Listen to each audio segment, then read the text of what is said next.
You've seen them, right? Drones come in all these different shapes and sizes. You've got the ones that look like tiny airplanes, and then you have those buzzing quadcopters that are pretty much everywhere now.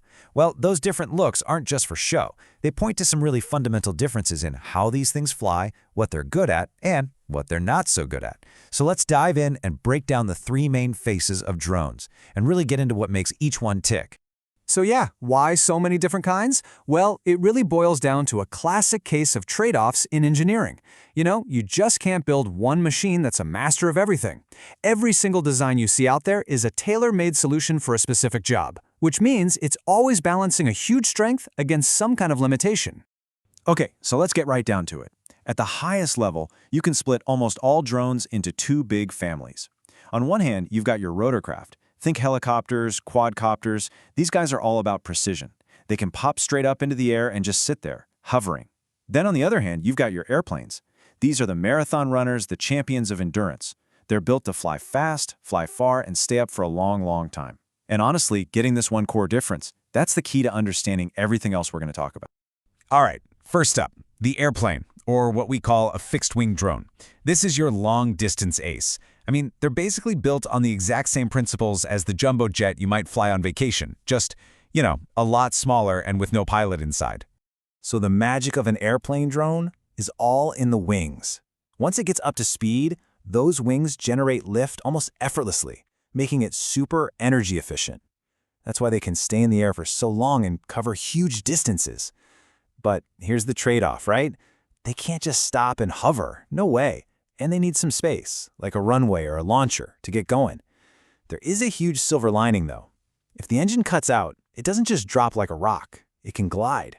That's a massive safety advantage in a bad situation. But, and this is a big but, flying an airplane drone has one critical risk that you absolutely have to understand. It's called a stall. This isn't when the engine stops, it's when the wings stop working. Basically, the air stops flowing smoothly over them, and they just lose all their lift. Poof, gone. This can happen if you fly too slow, climb too steeply, or even turn too sharply. All of a sudden, your controls feel like they're disconnected, and the plane is in a really, really dangerous situation. It takes some serious skill to avoid and recover from that. And that risk? It gets way bigger with size. We're talking about the large drones, anything over 25 kilograms. Their sheer mass, their inertia, makes them way less agile. Think of them like a freight train in the sky. They can't just stop on a dime or make a sharp turn. They need a ton of time and distance to speed up, slow down, or change direction. What does that mean?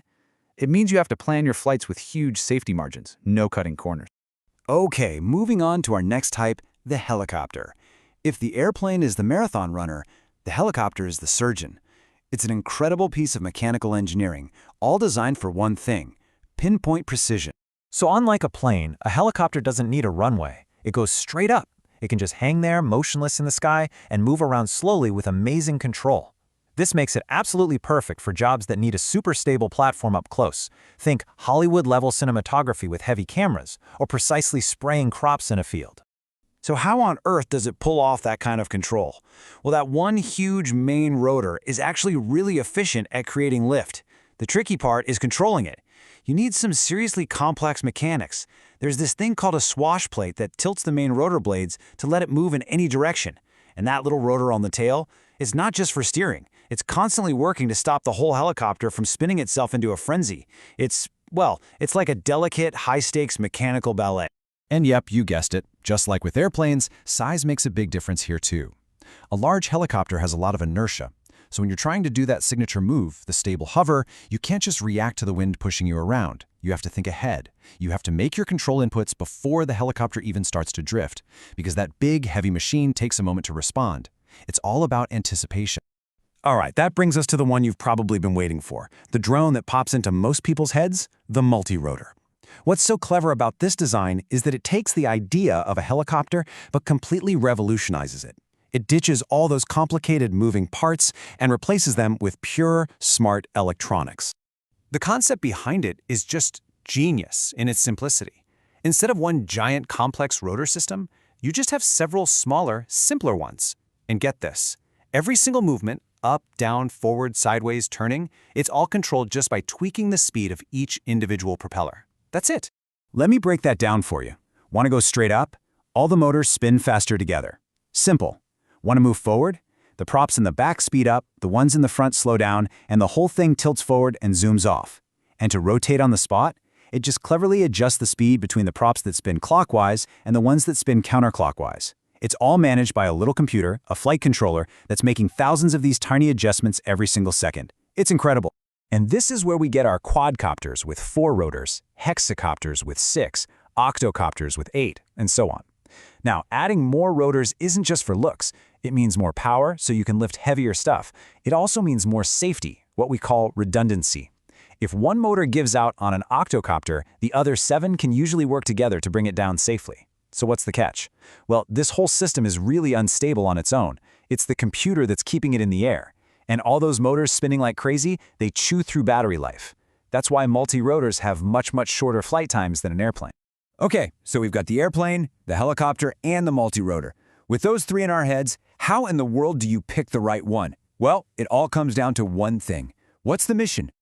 This chart really puts it all side by side. Look, if your job is to map a huge farm or keep an eye on a long pipeline, you need that long flight time. The airplane is your winner, hands down. But what if you need to get up close and personal with a bridge or a wind turbine to check for cracks? You absolutely need to hover. So you're going to grab a helicopter or a multi-rotor.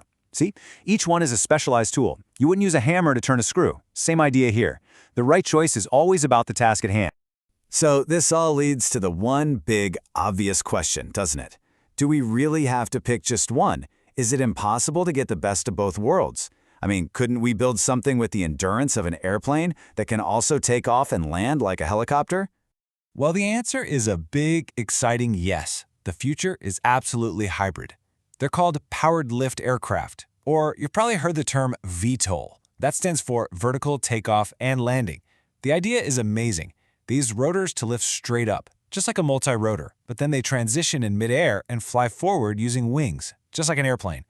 This is the next step, the evolution that's trying to finally give us the best of both worlds, and it's opening up a whole new frontier for what these incredible unmanned aircraft can do.